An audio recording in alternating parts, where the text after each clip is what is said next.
पारुल विद्यापीठान गोंयांतल्या थळाव्या विद्यार्थ्यांक शिक्षणीक मळार मोठी संद उपलब्ध करून दिल्या। गोंयच्या विद्यार्थ्यांक उण्या खर्चात AI आनी डेटा सायन्स सारख्या आधुनीक कोर्सा वांगडाच सरकारी येवजणांचोय लाव मेळटलो। विद्यार्थ्यां बरोबर थळाव्या लोकां खातीरूय रोजगाराच्यो नव्यो संदी निर्माण जातल्यो।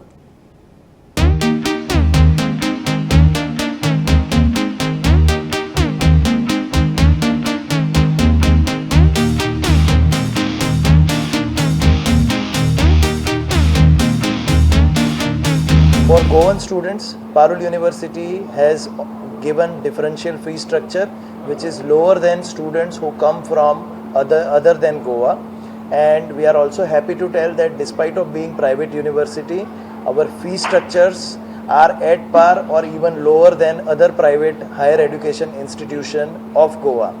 This gives students of Goa opportunity to pursue their higher education in the state of Goa and not to migrate outside of Goa. Besides this university has led to employment generation in South Goa, especially in Kepe Taluka. Today we have nearly 200 Goan staff members as our non-teaching staff members and around 60 to 70 teaching staff members. So because of university, lot of employment generation has also happened in Goa. म्हणजे जेन्ना तुम्ही private युनिवर्सिटीत admission घेतला तेन्ना competitive युगात तग धरपा खातीर सगळ्या जाणांनी फ्रॉम द डे वन ह्या कॉम्पिटिटीव युगात उरपा खातीर आनी आपलो फ्युचर घडोवपा खातीर तत्पर आसप गरजेचें आसा। आनी हे सगळें करता आसतना आमी पळयता की आपली physical fitness is also that much important. No doubt म्हणजे आमकां आत्तां घडये कदाचित आमी पळयता की this is a right age of your career.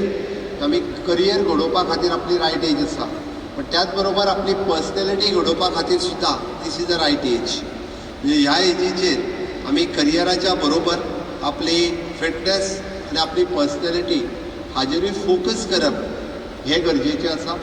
आनी तें जर आमी करपाक शकले जाल्यार नक्कीच आनी बींग द गोवन म्हाका गोंयकारांक सांगपाक खूब बरें दिसता की गोंयांत जितक्यो ऑपॉर्च्युनिटीज आसात तितक्यो ऑपॉर्च्युनिटी तुमकां भायल्या राज्यांनी पळोवपाक मेळच्यो ना।